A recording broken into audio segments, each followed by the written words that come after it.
Welcome to Heal the World Show podcast, brought to you by the Healing Institute. I'm Parmelia Parham, and I'm the founder and the CEO of the Healing Institute. And we are an online worldwide hub of holistic practitioners. We really want to make a difference with health and healing in the world.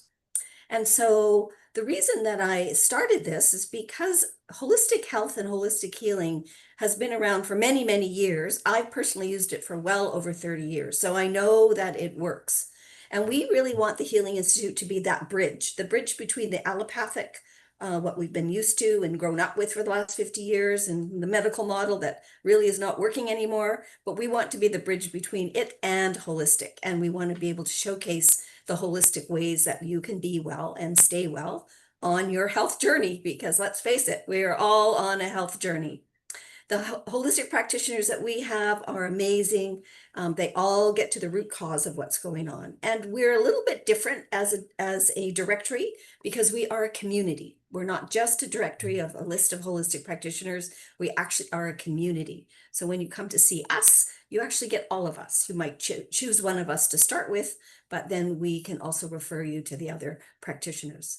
Now, why was this important to me? Well, we did have a tragedy in our family a few years ago where my mom passed away at a very young age. She was only 61, and it was due to complications of a medication that she had been on for a very long time. Unfortunately, she died right before Christmas on the 15th of December. I was 5 months pregnant with my son. And I say it's not only a tragedy that she died so young, but also my children didn't get to meet their grandmother. And I really don't want that happening for other families. So that's really my why as to why the Healing Institute and holistic healing is so important to me. And certainly we want to invite a global community, and we want to make a difference, as I said, on health and healing in the world.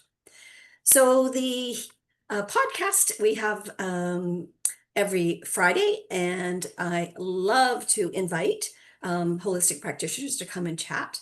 Now, I decided that June was going to be Men's Health Month. I think next week is Men's Health Week, which is great. So we wanted to celebrate men and celebrate their health.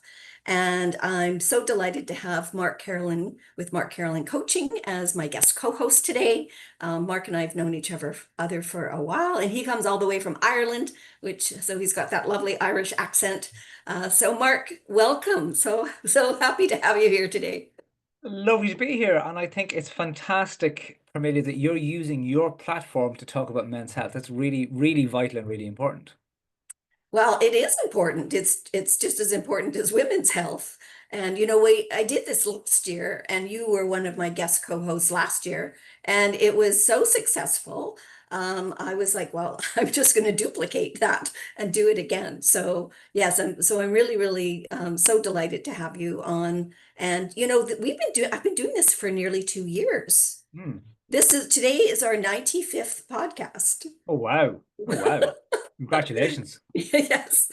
So very, very delighted that we've been able to continue to do this for so long. So tell us a little bit about you and the kind of coaching that you do and how you help men. Yeah, absolutely, Parmelia. Now, look, the story you told there about your reason for doing what you do aligns with some of my reason for doing what I do as well, Mm. and I'll come to that. So, so I am a transformational life and executive coach. My background is 20 years in the corporate world. And my background is also 40 years of looking for answers in this life, I think, to, Yes. to put it mildly. And I mean, starting at about the age of 7 years old, trying to figure out what this life was all about. And I also work as a public speaker. I've done TEDx talk, and I've won Toastmasters competitions, and I work as a public speaking coach and a confidence coach. And the confidence coach comes from the public speaking side, but it also comes from the human side, because Mhm. a lot of us struggle with confidence in this world for a multitude of different reasons. And it's usually because we're focused on the external, we're focused on something outside of ourselves, we're focused on what we can't do. And for me, it's when we tune back into ourselves and when we tune back into who we are, what we've achieved to date, suddenly we're building on solid ground. I don't really help people with self-belief, I help them with self-trust, because a Yes. belief can always be broken down. But when we learn to trust ourselves, to trust who we really are, and really my philosophy on coaching is coming home to ourselves, Yes, coming I home to love the that. person we really I are. love And that phrase. I know you use that in your TED Talks. So in yeah, TED Talk. So I really love that whole concept of coming home to yourself because we're not taught, we don't learn how to be ourselves. Like who are we really? So that's, why we need coaches like you that are helping people determine what it is that who they are and why they're here. So I and love that. Yeah. and I would also say it's also always a matter of who are we becoming. That's the key. The key is Mhm. who are we becoming in this world. Mhm. And even to touch on when why I do what I do, right? We want to talk about men's health here. And I suppose I've had my own health journey over the years as well. Um, like you, my father passed away at 57 years old. He passed away from cancer. And I would have been uh I would have been in my early 30s, probably quite unhealthy, overweight, I'd injured my knee badly a few times. I couldn't do sport anymore. And then one day I remember coming home, my wife said to me, what was the thing that motivated your dad in life? What would he have liked if he was able to stay alive? And he always said that he wanted to be alive to see his kids settle down. And like you, I would have loved my kids to see him as a Mhm. granddad because he loved small children. Um, and she said to me then when I was unhealthy and it wasn't a good way, she said, like, well, what do you want? Do you want to see your kids? Because if you don't change, that's not going to happen. And it was a hell of a wake-up call. Yeah. And so I realized, right, well, my health is important. How do I, and this is a key aspect of any man's health, how do I prioritize myself? Am I prioritizing myself? Because we don't. And in the same way that women don't, because all the kids come first and I have to make sure we look after the Yeah, family, that's men right. don't. But men don't because, oh, I have to work and I have to work hard and I have to provide and oh, I can't be seen to be weak. I can't seem to say there's something wrong with me. We have our own issues with putting ourselves as priority, our Absolutely. own Yeah. way of doing it in a different way.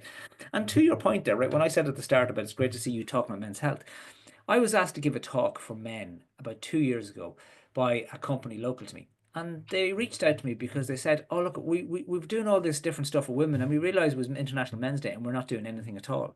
Hmm. And I thought that alone was a startling thing. So I go, what do we do? We don't know what to do. And I think that highlights the thing too. An awful lot of time for men Absolutely. who love us, oh, let's organize a darts competition or a pool comp. Wait. Yeah. Maybe it's okay to organize a talk for men to help us learn a little bit more about how we can look after Yeah. ourselves. Maybe Yeah. that's fine. And eventually they settled on asking me to do a talk on vulnerability for men, Oh, which I have wow. to say, yeah, which I have to say, I wrote it, Parmelia, and I was supposed to give it the next day. And I was looking at this talk going, this is rubbish. It's terrible. And they rang me that evening and said, listen, we've had an issue. We can't do it tomorrow. We need to put it off. I was like, oh, yes, thank God. Because my talk was really bad because I wasn't in it. How Mm. can I talk about vulnerability without being vulnerable? Yeah. And I realized that the only way I could actually speak was to be vulnerable in the talk because Yeah. then the people listening to it could resonate. They could see themselves Absolutely. in what it was. And like, when I went and delivered the talk to the guys, the head of the company actually wanted me to rerun it for the board and the directors because he thought, look, Mm. this is brilliant, and there's a whole load of men here who don't understand this and don't get this and don't think this way. And that's the kind of conversations we need to be having Yes. because we need to have more and more of them. More and more, absolutely. And, to take a little bit from Brené Brown, vulnerability really is a strength. Being Oh, vulnerable is absolutely. really a strength. It's not a weakness. But Yeah. our society has raised us, and even more so for men, that if you are vulnerable, then you're weak. And God forbid men could be weak. I mean, really, we have to sort of embrace who we are, regardless of what's coming up. Yeah, yeah. That's an awful lot of it, that idea of being vulnerable. And it's a shame cycle for men in particular. We're Mm, always in that shame cycle about, yeah. oh, well, if I'm not strong enough, or if I'm not good enough, or I'm this. And then so it becomes self-judgment and self-criticism. Yes. It's where we fall into it. Like there's a route through all of this, and it starts in a hard way through a bit of self-compassion. So there's self-awareness, there's self-acceptance, and into self-compassion. And once we go on that journey, suddenly we can change in the way we want to change. It's changing the way we need to change. And we don't need to kowtow to culture's expectations of us and the expectations we place on ourselves around other people. As well. Yeah, Definitely. Yeah. and Mary has a question there about what's Yes, one and I thing. want to recognize Yeah. that Marie is one of our holistic practitioners, and she's in the back room, and she always has great questions. So, what is one quote you might share about men being vulnerable? Okay, Mark. look, an awful lot in that. Like, and I think there's a couple of pieces. I can say that manning up matters when you know you need to do something. You know you need to get off your butt and do something and make things happen. Right? Man up.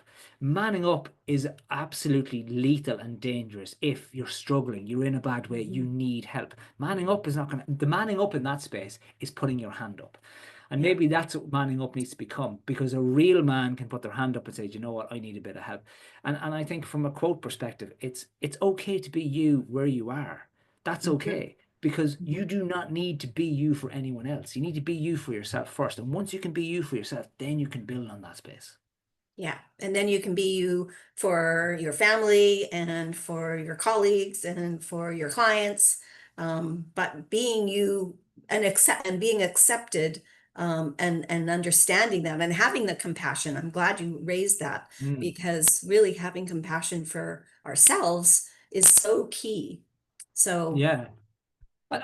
You know, there's something, I'm just going to tell a quick story here, Parmelia, that it's something that I experienced 6 months ago and it hasn't left me since. And I know that I'll do a post online next week. I'm in a men's group, right? And it's a look, an awful lot of my WhatsApp groups are men's group, right? But this is a mhm, specific men's group about personal development, about who we are and how we are, right? It's a very supportive group. There's zero judgment in it, which is just fantastic. yes. One guy put a message in one night 6 months ago, and his message was, "Lads, I'm in trouble. I'm thinking of ending it." And Oh, there was I can't remember the exact number that was in the group. I think there was about 45 people in the group. He got 44 messages from people in the group. And what him being so raw and so open and so honest allowed people to do is people started sharing stories. And the other men in the group started saying, "I've been there. If you actually Google this on YouTube, you'll find me on a mhm, bridge about to jump. If you Google this, you'll find me here, you know?" And mhm. people are all able to share stories. And him being so brave and courageous, allowed everyone else to be brave and courageous, allowed everyone else to open up and share what was going on. And suddenly the whole group became this space where people could be so open and so honest and be them for themselves. And everyone healed on the back of it. Every single person got healing on the back of it because they experienced some truth that was going on in life. And that guy who was in that space, he's flying now. He's in Yeah. such a different place. And this is because and the key is he opened up, he shared, he was open, and it took an outrageous amount of courage to put that message in the group, an outrageous amount of courage. But we all have that in us. Well, and also without him realizing it, he then gave the opportunity for all the other men in the group to come forward. And Yeah. oftentimes when we're hurting, when we're kind of in that space where we really don't know what to do, we don't think about other people. We're just think we're hurting. We're just hurting. Yeah. We just want it to go away. But as soon as we can be vulnerable and share what that is, we touch so many other people, Hmm. which is, your perfect story. Yeah. And to your to the Brené Brown quote about vulnerability is strength, like that is pure strength. To have the courage to say something like Mhm. that is Yeah. strength, and it's what it allows other people to do. And to the point of these conversations, like this is something that always comes back to me. I was out with a couple of friends of mine a couple of years ago, and a lot of drink taken. You know, we were at some sport, an Irish thing, and the lads opened up and been in a really bad way about a few things, and they only did it because it was late at night. You could dismiss it the next day, you Yeah. know, you could say, look, never mind about that. But I made a note of it. I was going, "Do you know what? I'm not letting this slip. I'm not letting this go. I need to bring this back up in conversation the next day." And I did, and I made sure of it. Because we feel safe then because we can dismiss it, you know, and that's Yeah. an excuse for vulnerability Yeah. because we find it hard to have that direct conversation. Mm. But there was a quote a couple of years ago by a guy called Paddy Houlihan. He's a UFC fighter from Liverpool. Okay. And a friend of his had died by suicide during the week prior to his Oh my fight. gosh. He was asked about it, and he said, "I would rather 100 lads crying on my shoulder than me carrying a coffin." Yeah. And that's the thing we forget so much in this space. We forget that Mhm. people actually want to help. We think Yes. we're alone, but we're never alone. We're never. People want to help. If we just reach out to people, they will help. Yeah, absolutely. Because there is community, and that is really what saves us all. is having that community. So Marie has another question here. That sounds like a perfect example of how we really are one energy and one spirit. One person's issue is also other people's issue. And we are never alone. Absolutely. Yeah, for sure. We're never alone. And yes, and we're seeing so many stories right now about people feeling alienated and feeling not part of community and feeling lonely. And so, if people don't get anything else from this message from this podcast today, other than reach out, make sure if you are definitely feeling a certain way and you're feeling, you need some kind of help, ask for it. Ask for Yeah. help. But but It's not being weak to ask for help. not at all. And look, and I know, right? Here's a very, very true statement for men in particular. How many men have made a new friend after the age of 30 years old? It's Mm, incredibly, incredibly low. An awful lot of men might have friends from when they were to grow up, might have friends from, a job, might have friends from college, and then they get married, and the friend group begins to dwindle and dwindle and mhm. dwindle until there are very few people who are out there in the world who can actually reach out to. Um, and look, I'm quite lucky. I moved into a new area probably about 9 years ago now, and I got involved in the local sport here, and suddenly Mhm. met a group of lads. I went cycling with them during COVID, and I have a really good group of friends here, and I have a group of college friends that I'd always stay in touch with. I have a group of friends from where I grew up that I'd always stay in touch with, and a few friends from different jobs as well. But I make a point of contacting them. Yeah. I make a point of trying to stay in touch because, like most lads, some of them aren't great at staying in touch either. So you Yeah. actually have to be proactive about it. And Yeah. there is a part of that too. But for lads, and if men are out there and they're like, I don't really have anyone, what is it you like to do? Can you find something that you like to do and find other people to do it with? Because that's the way in. Because we can't walk up to someone and say, will you be my friend? Right? We Yeah, can't no, do no. that, right? That's a level They of would look at vulnerability. you very odd. Yeah, that's a level of vulnerability that's going too far. So Yeah. we always need a medium to communicate around. We need something that we can do together and do as one and bond around that. And then we can begin to share and be in the same space together. And then we develop that kind of trust and that openness for people that you can just speak. And then that's really important. And I think men don't say enough to each other. Just simply, if you're someone who maybe you can't speak, or maybe you don't need to, say it to anyone else that you know in your circle. Yeah. Lads, if you ever need to speak to anyone, just give me a shout. Yeah. That's all. Yeah. And then you don't need to say any more. Just leave it Nope. at that Yeah. and let people know that you're there. Well, and I think that's so true for not only men, but also women. As women friends, oftentimes we need to reach out to those friends, regardless. We need to be that person that takes that action to keep that friendship going, because it's so easy to get caught up in your life, and especially when you have family and you have children and all the things that are going on with your life. It's so easy to kind of let your friends sort of go by the wayside. So I'm always reaching out to my closest friends or friends I've had for many, many years. I've had some friends for over 50 years. So we celebrate how, we've been friends for 50 years. That's excellent. That's wonderful. That's wonderful. Yeah, yeah, Yeah. that's fantastic. Yeah, but I think it is a little more challenging, or maybe for men, it feels a bit more challenging to continue that relationship. So good for you to make sure that you are communicating and reaching out to your friends. Now we were going to Yeah. talk a little bit about men's health, and Yeah. this being June and Father's Day. Certainly, I think Father's Yeah. Day you That's next celebrate. Sunday. Yeah, Father's Day as well. Um, I just thought that it was really appropriate to talk about men's health in June. And Mm. so, what are some of the pieces or advice and guidance that you would give for men to Well, figure out you what their health issues are, maybe, and then what they can do? Well, we're talking a lot here about men's health, right? About men's mental state and that kind of Yeah, piece, right? And so from an overall perspective, right? A lot of us men, we're struggling with identity. We're very busy all the time. We don't have time maybe for exercise. We don't have time for friends. We don't have time to do things we love. Um, but what's a question that I would always ask everyone to ask themselves is, how are you medicated? Okay. And what I mean Hmm. by how are you medicating? Are you actually on medication, for Hmm. whatever Hmm. reason? Or are Hmm. you medicating by gambling? Are you medicating by Right. drinking? Are you medicating by porn? Are you medicating by over exercise even, right? Yeah. How are you medicating yourself? Maybe you're medicating yourself by the right exercise. Maybe you're medicating yourself in the right ways. Maybe you're medicating yourself because you've got a very strong relationship with your partner, whoever that happens to be. But it's a really good way to allow us to see how we are in life because we all have these coping mechanisms, and sometimes the coping mechanisms take over because they're an easy distraction from the reality of how Yes. we really are.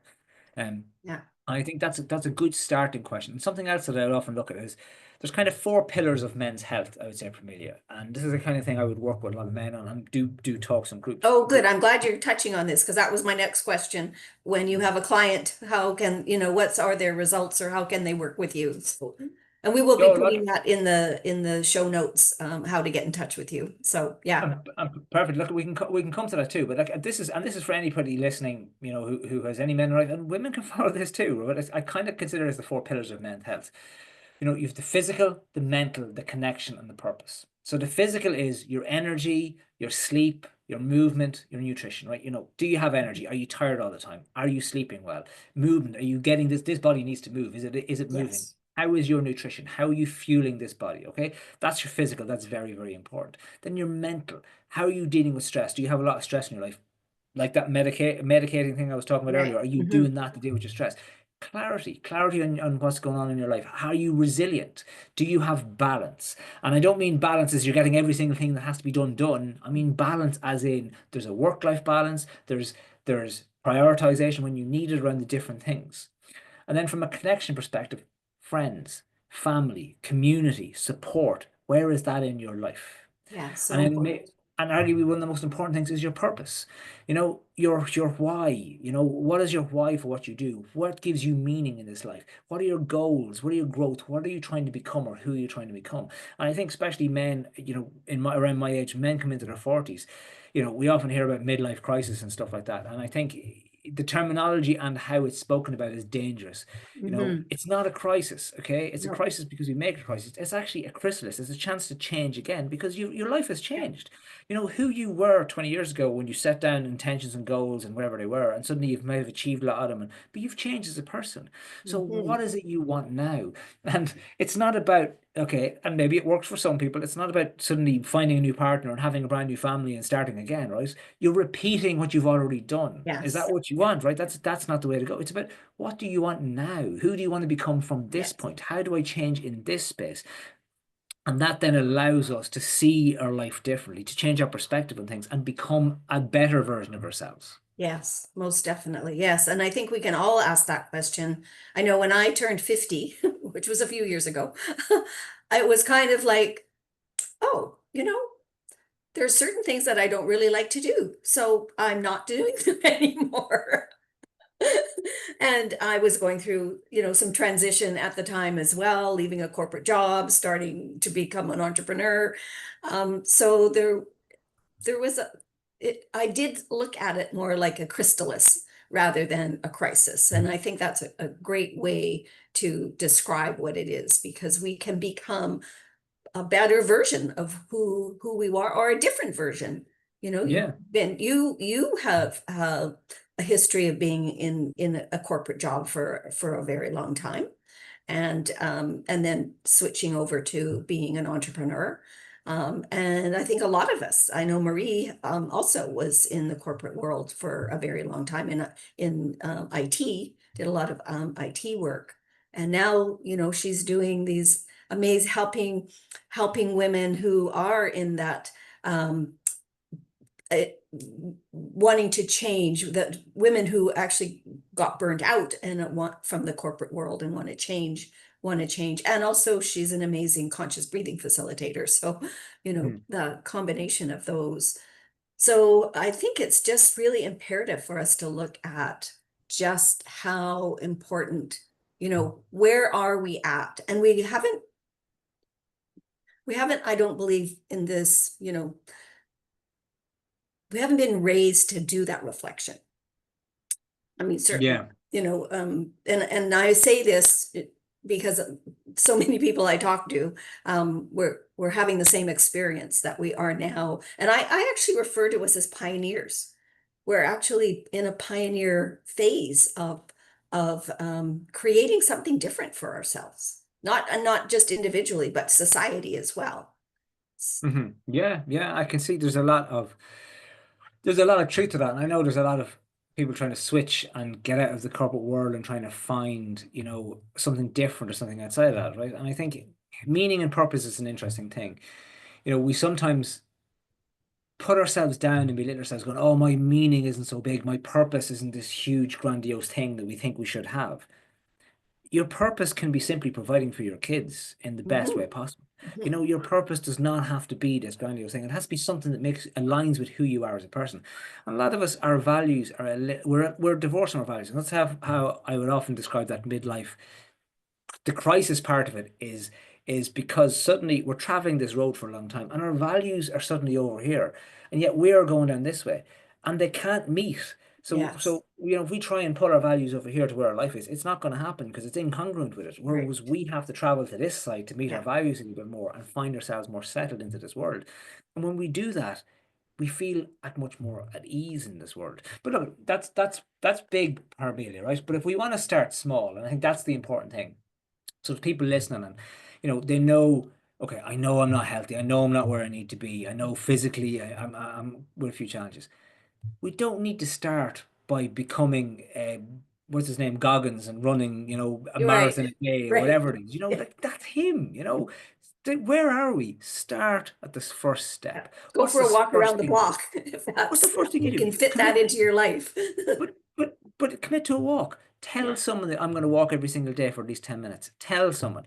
Ask them Mhm. to ask you how your walking is going, to hold you accountable to it. Yeah, that's Walk today, accountability is walk so tomorrow, important. walk the next day. Yeah, Yeah. and you just start and you begin to build it because it's not about you don't just change your life overnight. You have to build a new habit to become a new Mhm. person because So that's what our important. habits do for Yeah. us. Yeah.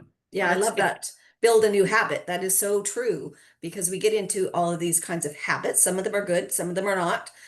So then to change that sedentary life and then get out and go for a walk, that's a new habit. So you have, mhm. and having somebody be accountable, that's perfect. Absolutely.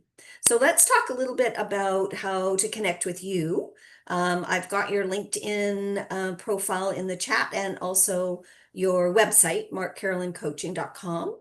And for anybody who's listening or here, and who's also watching the podcast later, you do have a free discovery call. So how long is that? Is that a 30-minute or 15-minute, 30-minute? 30 minute. It can sometimes go over depending on where we're going, what we're Right. talking about, how the chat is going. Yeah, so look at Premilia. I've had people reach out to me say, "Oh, I want to start working with you." And I would have said, "No, we need to get to know each other first. We need to have Yes. a conversation because Yes. you need to know who I am. You need to understand me and trust me because this is a very personal process. And I Yes. need to know who you are. And I need to know that Mhm. we are right for each other."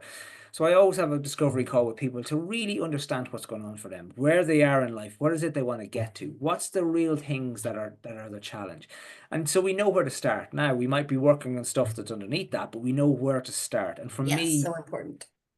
for me, it's so important to create that space for people where they know they're not going to be judged, where they know as their coach, I'm going to challenge them, I am going to question them, I'm going to empower them, I'm going to hold them accountable, but I'm going to help them see the best version of themselves and help them put a plan in place to make that a reality and hold them accountable to making that a reality. And for me, an awful lot of this work is we do physical actions, we do certain things, but we're always trying to work on our mindset. We're always trying to shift our perspective. We're always trying to Yes. shift how we see the world. Because when we shift that, we never go back. No, The work don't. we do means we continue to grow and continue to grow and continue to change. And that's really powerful.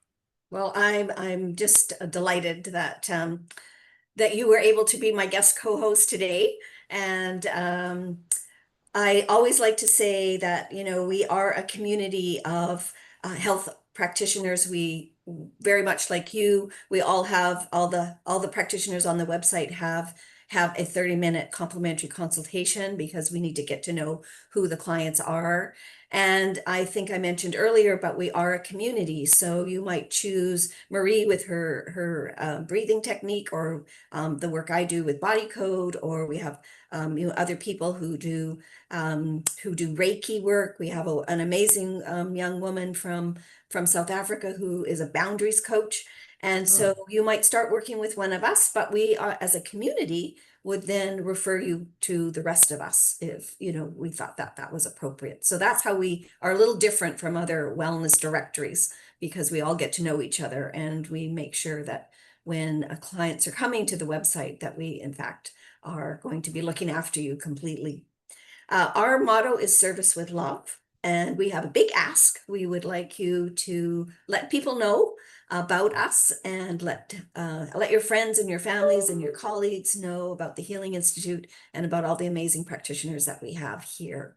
And you got to meet another fabulous coach today, Mark Carolyn Coaching. Thanks again, Mark, for being with us.